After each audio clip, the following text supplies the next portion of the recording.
Barakata Yahweh, Barakata Yahushai, Ba'ashim Rakakudash, Barakatum. First and foremost, I want to give all praises, glory, and infinite honors to Yahweh, Ba'ashim Yahushai. Double honors to the apostles and elders of Great Millstone who rule and teach well, and peace and salutations to Ya'akim out there pushing this word in truth and sincerity to the four corners of the globe. May you brothers endure until the end. This is the brother Ra'aya with another video, and I'm going to start it off with Genesis chapter 25, verse 22 to 23. And the children struggled together within her, and she said, If it be so, why am I thus? And she went to inquire of Yahweh, and this is speaking of Isaac's wife Rebekah. And Yahweh said unto her, Two nations are in thy womb, the Edomites, a so-called white race, and the Israelites, you so-called Negroes, Latinos, and Native Americans. And two manner of people shall be separated from thy bowels, two manner of people, these nations having a different spirit about them. And the one people shall be stronger than the other, the Israelites. And look throughout our history, you Edomites have done everything you could to eradicate us, but we're still here, all through the grace of Yahweh Ba'ashim Yahushai. And also look at sports, we dominate every field, and the elder shall serve the younger. You Edomites being taken out of power, out of your final rulership, which you're in now, and under the subjection of the Israelites when we're put back into power for eternity in the kingdom of heaven. But what I wanted to focus on in Genesis chapter 25 is where it says, And two manner of people shall be separated from thy bowels. Edomites and Israelites were never meant to coexist with each other. We would always be in adversity with each other. Just look all throughout our history. In Rome, the Edomites oppressed the Israelites, and especially in America, you Edomites have oppressed the Israelites. You've raped, robbed, and murdered us, not just in the past, but all the way up until today. Look at all these shootings, your Mike Browns, your Alton Sterlings, your Trayvon Martins, you name it, and also these Planned Parenthoods in our neighborhoods, gentrification, not caring about the people that live in those neighborhoods, etc., etc. And a personal example of that is I grew up and had an Edomite friend who we were really good friends, or so I thought. And then one time I was poking him on the shoulder, you know, just kids playing around, and he told me, Stop it, nigger, point blank period. Two manners of people shall be separated from thy bowels.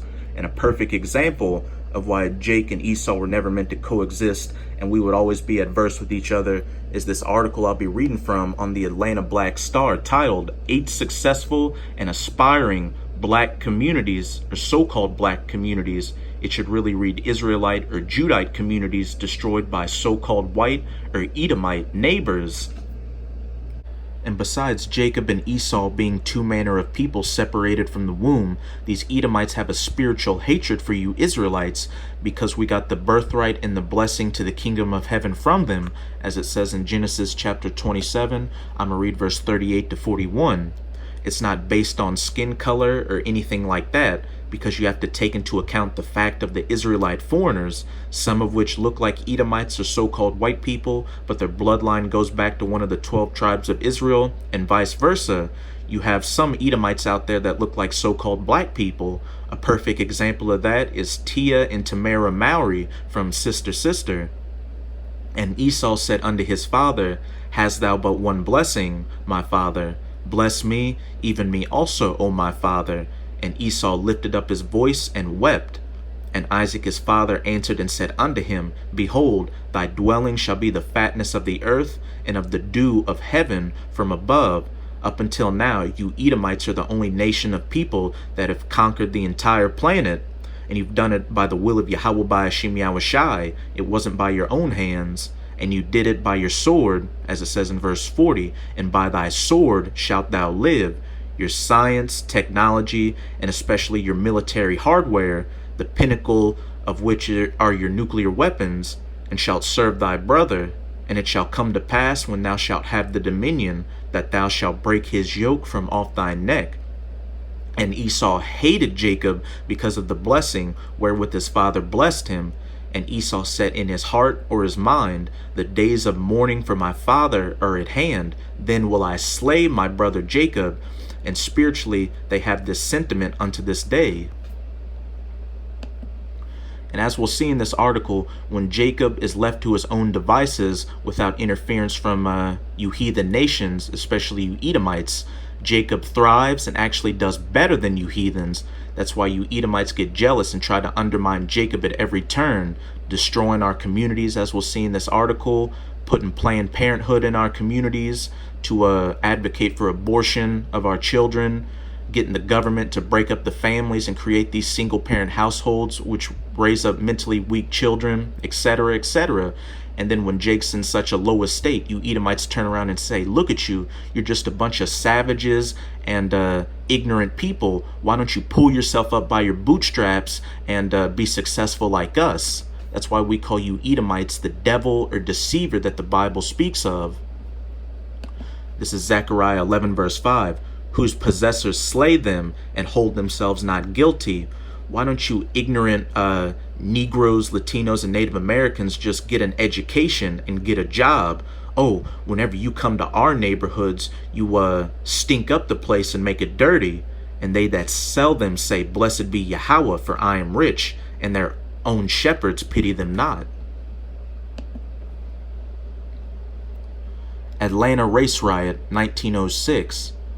When the Civil War ended, so-called African Americans, really Judites of the Southern Kingdom, in Atlanta began entering the realm of politics, establishing businesses, and gaining notoriety as a social class. Increasing tensions between so-called black wage workers and so-called white elite began to grow, and ill feelings were further exacerbated when Judites gained more civil rights, including the right to vote. So right out the gate, Jake was starting to do better than you Edomites. The tensions exploded during the gubernatorial election of 1906, in which M. Hoke Smith and Clark Howell competed for the Democratic nomination. Both candidates were looking for ways to disenfranchise Israelite voters because they felt that the Israelite vote could throw the election to the other candidate. Hoke Smith was a former publisher of the Atlanta Journal, and Clark Howell was the editor of the Atlanta Constitution. Both candidates used their influence to incite Edomite voters and help spread the fear that Edomites may not be able to maintain the current social order. The Atlanta Georgian and the Atlanta News began publishing stories about Edomite women being molested and raped by Israelite men. You'll see that this is a common thread throughout this article on how they incited these Edomites to go against Jake. These allegations were reported multiple times and were largely false. You still see these false rape accusations up until this day. On September 22nd, 1906, Atlanta newspapers reported 4 alleged assaults on local Edomite women. Soon, some 10,000 Edomite men and boys began gathering, beating, and stabbing Israelites. It is estimated that there were between 25 and 40 Israelite deaths. It was confirmed that there were only 2 Edomite deaths. Greenwood, Tulsa, Oklahoma, Black Wall Street, which I'm sure a lot of you Israelites have heard of by now, May 31st to June 1st, 1921. During the oil boom of the 1910s, the area of northeast Oklahoma around Tulsa flourished, including the Greenwood neighborhood, which came to be known as the Black Wall Street. The area was home to several lawyers, realtors, doctors, and prominent Israelite businessmen, many of them multi-millionaires. Again, when Jake is allowed to thrive, he excels and does better than a lot of you average Edomite peasants out here.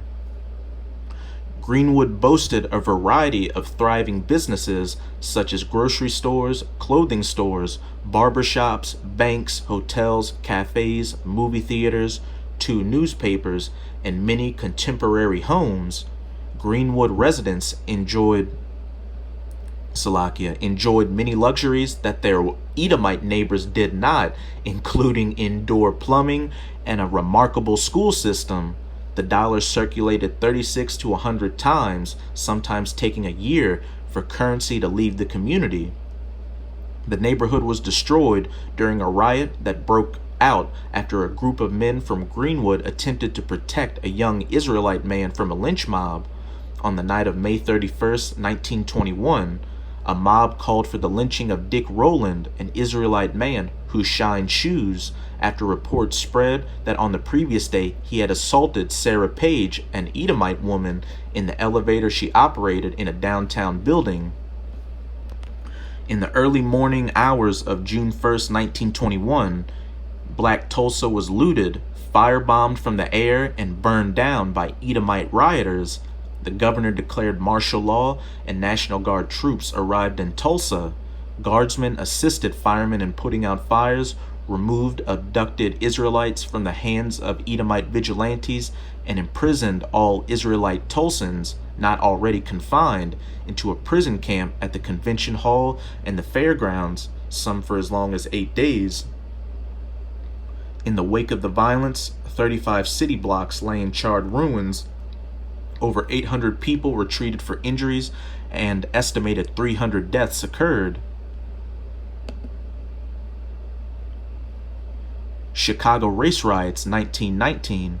The Red Summer of 1919 marked the culmination of steadily growing tensions surrounding the migration of Israelites from the rural South to the cities of the North during World War I. Chicago was one of the northern cities that experienced violent race riots during that period. Two manner of people shall be separated from thy bowels. Drawn by the city's meatpacking houses, railway companies, and steel mills, Israelite population in Chicago skyrocketed from 44,000 in 1910 to 235,000 in 1930. When the war ended in late 1918, thousands of Edomite servicemen returned home from fighting in Europe to find that their jobs in factories, warehouses, and mills had been filled by newly arrived Southern Israelites or immigrants. On July 27, 1919, an Israelite teenager drowned in Lake Michigan after he challenged the unofficial segregation of Chicago's beaches and was stoned by a group of Edomite youths. The days of mourning for my father at hand, then will I slay my brother Jacob. His death and the police refusal to arrest the men who caused it sparked a week of race rioting between Israelite and Edomite Chicagoans, with Israelite neighborhoods receiving the worst of the damage. When the riots ended on August 3rd, 15 Edomites and 23 Israelites had been killed and more than 500 people injured. An additional 1,000 Israelite families had lost their homes when they were torched by rioters. President Woodrow Wilson castigated the Edomite race as the aggressor in the Chicago uprising, and Woodrow Wilson is just another devil Edomite. Rosewood Massacre 1923. Rosewood was a quiet, self-sufficient whistle stop on the Seaboard Airline Railway in Florida. By 1900, the population in Rosewood had become predominantly Israelite. Some people farmed or worked in local businesses, including a sawmill in nearby Sumner, a predominantly Edomite town. In 1920, Rosewood Israelites had 3 churches, a school, a large Masonic hall, which is one of the reasons the Most High allowed these Edomites to destroy Rosewood, turpentine mill, a sugarcane mill, a baseball team, and a general store. A second one was Edomite owned. The village had about 24 plank 2-story homes and some other small houses, as well as several small unoccupied plank structures. Spurred by unsupported accusations that an Edomite woman in Sumner had been beaten and possibly raped by an Israelite drifter, Edomite men from a number of nearby towns lynched a Rosewood resident. When the Israelite citizens defended themselves against further attack, several hundred Edomites combed the countryside, hunting Israelite people and burning almost every structure in Rosewood. Survivors hid for several days in nearby swamps and were evacuated by train and car to larger towns. Although state and local authorities were aware of the violence, they made no arrests for the activities in Rosewood. At least 6 Israelites and 2 Edomites were killed, and the town was abandoned by Israelite residents during the attacks. None ever returned.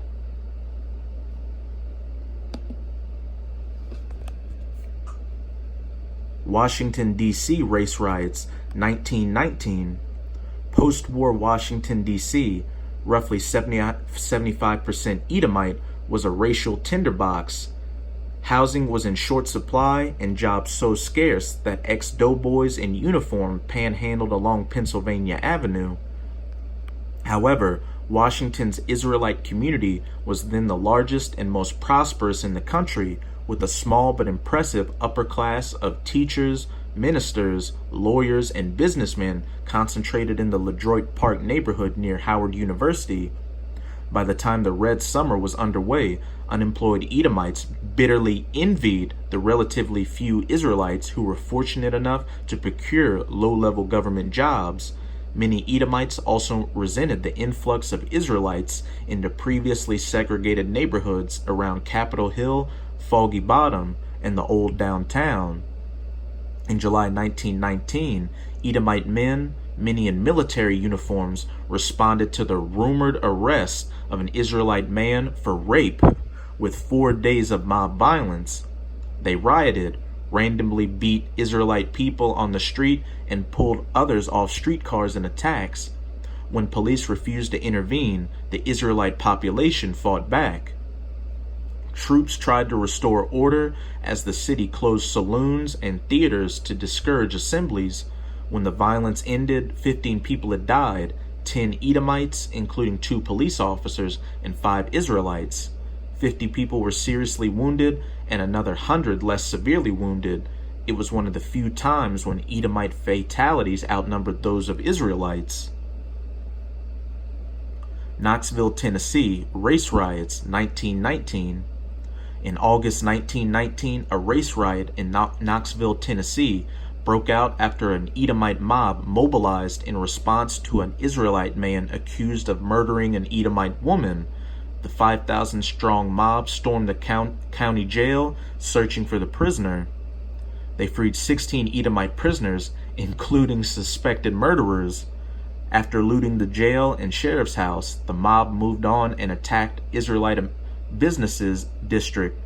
Many of the city's Israelite residents, aware of the race riots that had occurred across the country that summer, had armed themselves and barricaded the intersection of Vine and Central to defend their businesses. 2 platoons of the Tennessee National Guard's 4th Infantry, led by Adjutant General Edward Sweeney, arrived, but they were unable to halt the chaos. The mob broke into stores and stole firearms and other weapons on their way to the Black Business District. Upon their arrival, the streets erupted in gunfire as Israelite snipers exchanged fire with both the rioters and the soldiers, and in another one of these counts, there are eyewitness reports that the National Guard sent to break up the chaos actually joined the Edomite rioters in attacking the Israelites, and it was probably the same case in this incident right here. The Tennessee National Guard at one point fired 2 machine guns indiscriminately into the neighborhood, eventually dispersing the rioters. Shooting continued sporadically for several hours. Outgunned, the Israelite defenders gradually fled, allowing the guardsmen to gain control of the area. Newspapers placed the death toll at just 2, though eyewitness accounts suggested the dead were so many that the bodies were dumped into the Tennessee River, while others were buried in mass graves outside the city.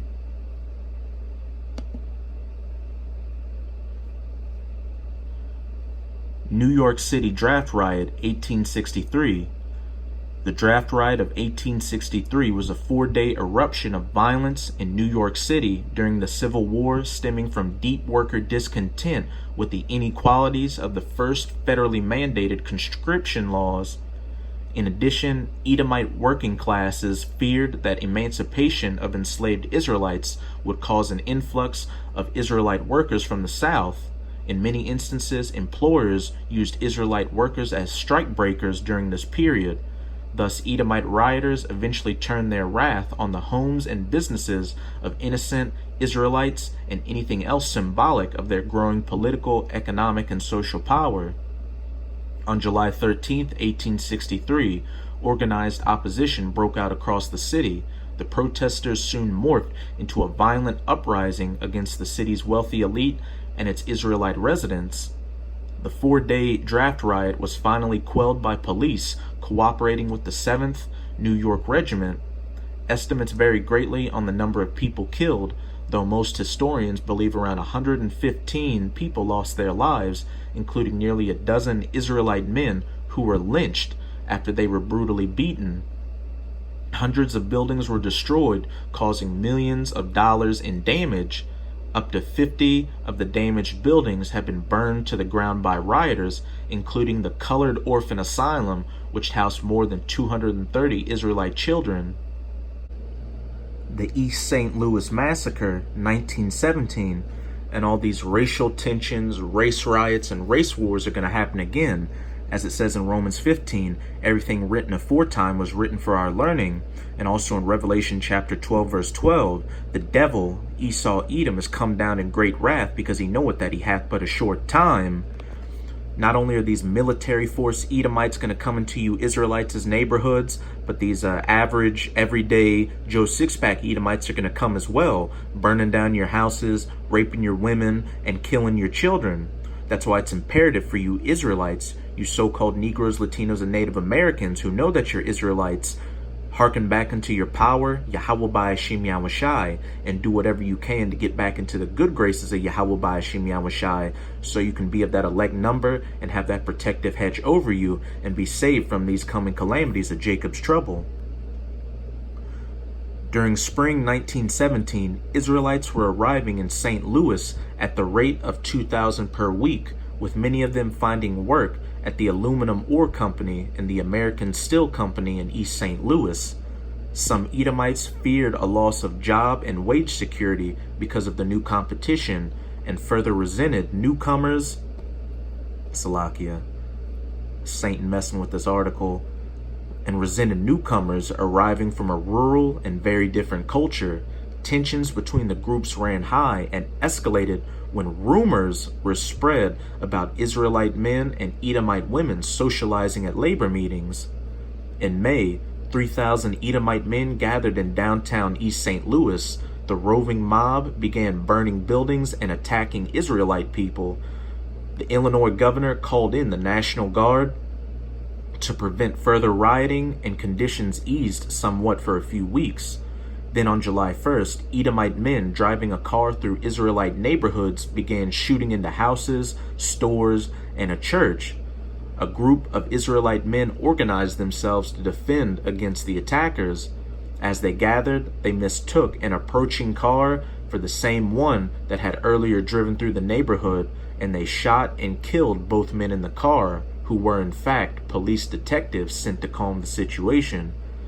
The shooting of the detectives incensed a growing crowd of Edomite spectators who came the next day to examine the car.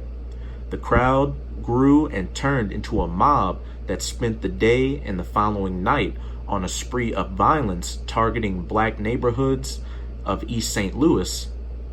Again, guardsmen were called in, but various accounts suggested they joined in attacking Israelites rather than stopping the violence. After the riot, varying estimates of the death toll circulated. The police chief estimated that 100 Israelites had been killed. The renowned journalist Ida B. Wells reported in the Chicago Defender that 40 to 150 Israelites were killed in the rioting. The NAACP estimated deaths at 100 to 200, 6,000. The NAACP estimated deaths at 100 to 200. 6,000 Israelites were left homeless after their neighborhood was burned. So as you can see from this information, these Edomites have had a perpetual hatred from us due to us getting the birthright and the blessing, and nothing's changed. But we're living in the last seconds of these last days. We're living in the final rulership of the heathens, chiefly Esau Edom, the so-called white man. We're living in the times where the punishment on the nation of Israel is about to come to an end. That's why the elect are waking up. And we're living in the time where the punishment for you Edomites is about to begin.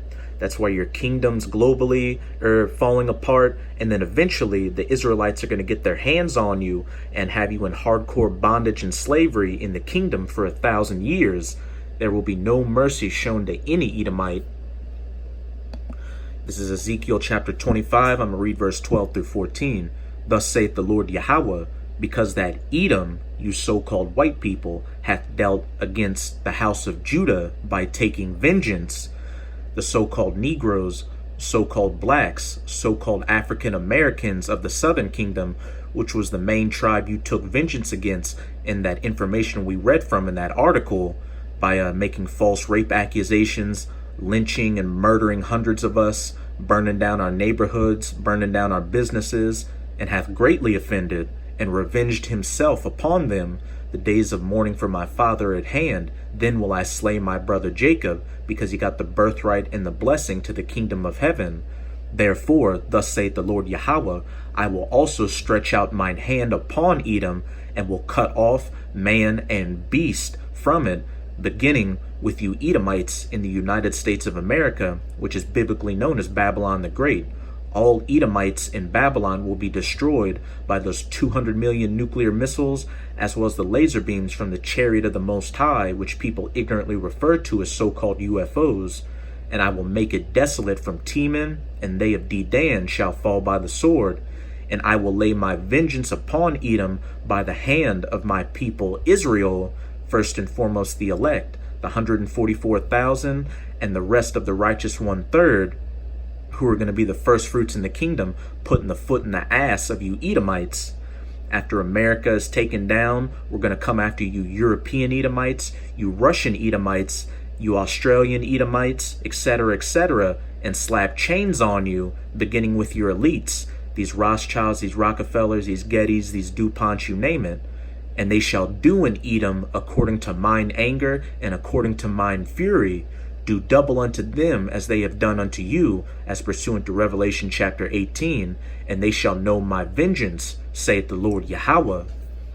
I'm going to close it out in Obadiah, start at verse 10. For thy violence against thy brother Jacob, shame shall cover thee, and thou shalt be cut off forever. After that first 1,000 years of hardcore bondage and slavery, you Edomites are going to be eradicated from the face of the earth. These other heathen nations are going to be able to go back to their lands and have some form of rulership under our subjection, but not you.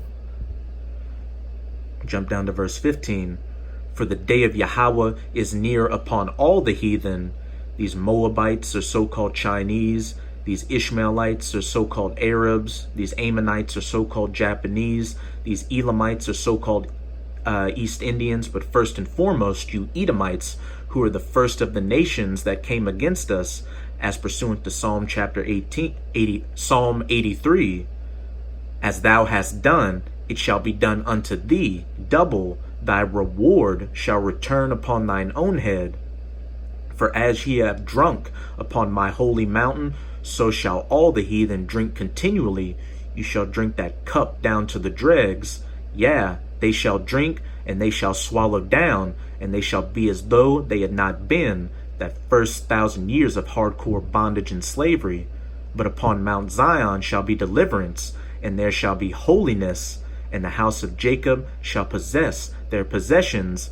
Once Israel is back in power, we're going to have the laws, statutes, and commandments in us, and we're going to be in control of the entire planet. We're going to have the fatness of the earth and the dew of heaven, and we're also going to get the first fruits of all the heathen's possessions, the best of your animals, the best of your gold and silver, and the best of your women. And the house of Jacob shall be a fire, the southern kingdom, the so-called Negroes, and the house of Joseph a flame, the northern kingdom, the so-called Latinos and Native Americans. All 12 tribes are going to be back together, and the house of Esau for stubble, and they shall kindle in them and devour them, and there shall not be any remaining in the house of Esau, for Yahweh hath spoken it. Again, after that first 1,000 years, we're going to gather up all you Edomites and burn you up, so that none shall remain in the house of Esau, and good riddance. So with this video, I hope you sincere Akim were edified. Just keep strong and keep pushing this word. We're almost out of this final wicked captivity of Esau Edom. And as always, I'm going to say Abba Babal, Kwam Yasharala. Till next time, Shalom.